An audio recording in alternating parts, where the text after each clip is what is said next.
नमस्कार दोस्तों, स्वागत है आपको सरकारी क्लिक यूट्यूब चैनल पर। दोस्तों, बिहार में अभी लैंड सर्वे हो रही है, तो ऐसे में आप भी अपनी ज़मीन का सर्वे करवाना चाहते हैं, तो इसके लिए जो महत्वपूर्ण जो डॉक्यूमेंट होती है, वो क्या-क्या की डॉक्यूमेंट की ज़रूरत पड़ती है, वो उसी के बारे में आज हम लोग इस वीडियो में बात करने वाले हैं, ठीक है? तो आपको पता ही होगा कि आपकी किस तरह का ज़मीन है, उसी आधार पे आपको डॉक्यूमेंट शो करना होता है। तो यहाँ पर मैंने कुछ एक लिस्ट बना रखा है ताकि आपको आसान हो समझने में, और आसान भाषा में मैं आपको यहाँ पर बताने की कोशिश करूँगा ताकि बहुत आसान भाषा में आप समझ जाए, ठीक है? तो चलिए शुरू करते हैं। तो दोस्तों, यदि आपने मेरे चैनल को अभी तक सब्सक्राइब नहीं किया तो फटाफट चैनल को सब्सक्राइब कर लिया और सब्सक्राइब के साथ-साथ बेल आइकन को जरूर प्रेस करें। तो देखिए, यहाँ पर मैंने एक लिस्ट रेडी कर रखा है। तो यहाँ पर देखेंगे, तो यहाँ पर देखिए बिहार में ज़मीन सर्वे जो हो रही है, तो उसके लिए आवश्यक दस्तावेज़ या डॉक्यूमेंट जो भी हो, तो उसके लिए ना कुछ लिस्ट मैंने यहाँ पर बना रखा है, ठीक है? तो आपको इसी में से कोई एक डॉक्यूमेंट को देना होता है, इसको प्रमाणित करने के लिए अपनी ज़मीन को, ठीक है? तो देखिए, सबसे पहले तो हम लोग बात कर लेते हैं कि 1 नंबर में दिया हुआ कि ज़मीन का मूल दस्तावेज़ यदि आपके पास है तो बहुत ही अच्छा। तो आपके पास कोई ज़मीन है तो उसका जो मूल दस्तावेज़ होता है वही सबसे बड़ी प्रमाण होती है। या तो यदि आपके पास कोई खतौनी ज़मीन है तो ऐसे में आपको अपनी ज़मीन का खतियान देना होता है, ठीक है? वो खतियान जो होती है ज़मीन का, वो आपको देना होता है। यदि ज़मीन ख़रीदा हुआ है, आपने कहीं से ख़रीदा हुआ है ज़मीन, तो इस कंडीशन में आपका जो ख़रीदा हुआ ज़मीन का रजिस्ट्री होता है, तो रजिस्ट्री होने के बाद उससे संबंधित जो भी डॉक्यूमेंट होता है आपके पास, जैसे कि केवाला या डीड जो भी हो, इस तरह का डॉक्यूमेंट है, तो आपको वो डॉक्यूमेंट क्या करना होता है, इसमें देना होता है, ठीक है? और यहाँ पर चौथा नंबर में हम लोग देख लेते हैं, यदि आपका जो ज़मीन है वो अंश के रूप में या हिस्से के रूप में मिला हुआ है, वंशज के तरफ से मिला हुआ है, तो उसको प्रमाणित करने के लिए आपके पास एक क्या होना चाहिए, वंशावली होनी चाहिए, ठीक है? प्रमाणित करने के लिए आपको वंशावली होनी चाहिए, वंशावली आपको दिखाना होता है। तो यदि आपके पास वंशावली नहीं है तो आपको घबराने की ज़रूरत नहीं है। तो यहाँ पर देखेंगे, वंशावली बनाने के लिए बहुत सिंपल सा है, आप अपनी सरपंच या अंचल अधिकारी या फर्स्ट क्लास मजिस्ट्रेट के द्वारा आप आसानी से अपना वंशावली बना सकते हैं, ओके?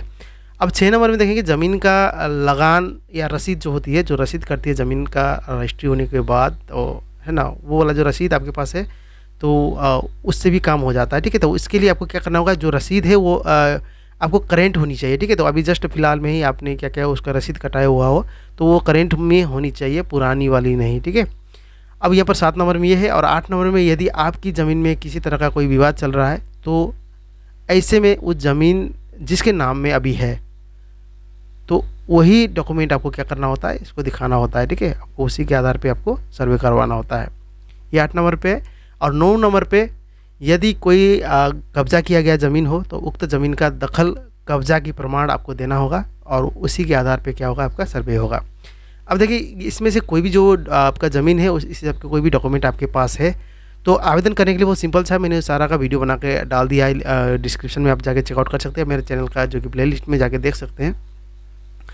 और इसके लिए ना आपको ओरिजिनल डॉक्यूमेंट की ज़रूरत नहीं पड़ती है फ्रेंड्स, इसके लिए आपको जीरोक्स होनी चाहिए। जो भी डॉक्यूमेंट है आपके पास, उसका जीरोक्स होनी चाहिए। साथ में प्रपत्र 2 और प्रपत्र 3 जो कि फॉर्म आती है, वो फॉर्म का भी मैंने यहाँ पर सारा डिटेल बताया है, और फॉर्म को डाउनलोड करने का तरीका भी बताया है।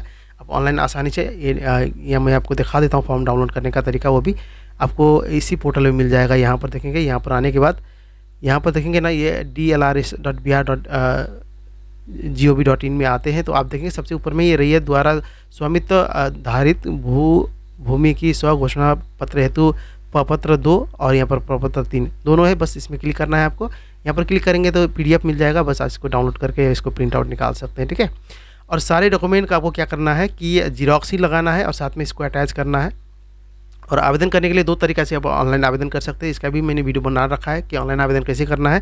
और ऑफलाइन के लिए आपको यहाँ पर क्या होता है कि हर ब्लॉक में जो है कि शिविर लगती है, ठीक है? तो उस शिविर में आपको यहाँ से पता करते रहना है। यहाँ पर जाएंगे ना, अपना जो ग्राम में कहाँ पर शिविर लग रही है, तो उस कंडीशन में आप यहाँ से अपना पूरा डिटेल डालेंगे तो आपको यहाँ पर शो हो जाएगा, ठीक है? जैसे कि यहाँ पर जाएंगे, जो भी है आपका डिस्ट्रिक्ट है वो डाल देना है, यहाँ पर सर्कल डाल देना है, तो यहाँ पर आपको बता दिया जाता है कि शिविर लगी है, तो आपको पता चल जाता है, ठीक है?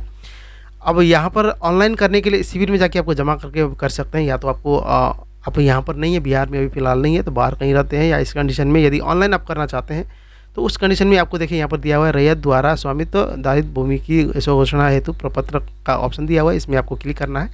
यहाँ पर जाने के बाद आपको क्या करना है कि यहाँ पर अपना एक छोटा सा फॉर्म को फिल करके अपना जो डॉक्यूमेंट है उसके साथ में प्रपत्र 2 और 3 दोनों को क्या करना है कि अच्छा से स्कैन करके उसको 3 MB से नीचे का फाइल बना लेना है, पूरा को अटैच करके एक ही फाइल में बना लेना है। और मैंने कैसे करना है वो सारा चीज़ मैंने वीडियो में बना रखा है, तो आप चेकआउट कर सकते हो वीडियो को। ऑनलाइन आवेदन करने का सारा प्रोसेस मैंने बताया, ठीक है। उसको आपको अपलोड करना होता है इसमें, बस उतना करने के बाद आपको एक नंबर दिया जाता है, टोकन नंबर। उसी के आधार पे आपका जैसे आपने पूरा इन्फॉर्मेशन दिया अपना, आधार मतलब कॉन्टैक्ट नंबर दिया है, सारा चीज़ दिया है, तो उसमें आपको फ़ोन आएगा, उस हिसाब से आपका सर्वे होना है, ठीक है। तो इस तरह आप आसानी से सर्वे कर सकते हैं। साथ में आपको जो डॉक्यूमेंट है, बस आपको ज़्यादा परेशानी होने की ज़रूरत नहीं है। यहाँ पर देखिए बस इतना ही डॉक्यूमेंट जो भी है आपके पास, तो उसके आधार पे आप कर सकते हैं। ओरिजिनल की ज़रूरत नहीं है। आप अपने पास जो पुरानी डॉक्यूमेंट जो भी है उसका ज़ेरॉक्स है, तो आसानी से इसे कर सकते हैं, ठीक है। तो दोस्तों आशा करता हूँ कि आपको ये वीडियो ज़रूर पसंद आई। यदि वीडियो पसंद है तो वीडियो को लाइक एंड शेयर जरूर कर सकते हैं, और अगले वीडियो फिर मिलते हैं, तब तक के लिए बाय बाय।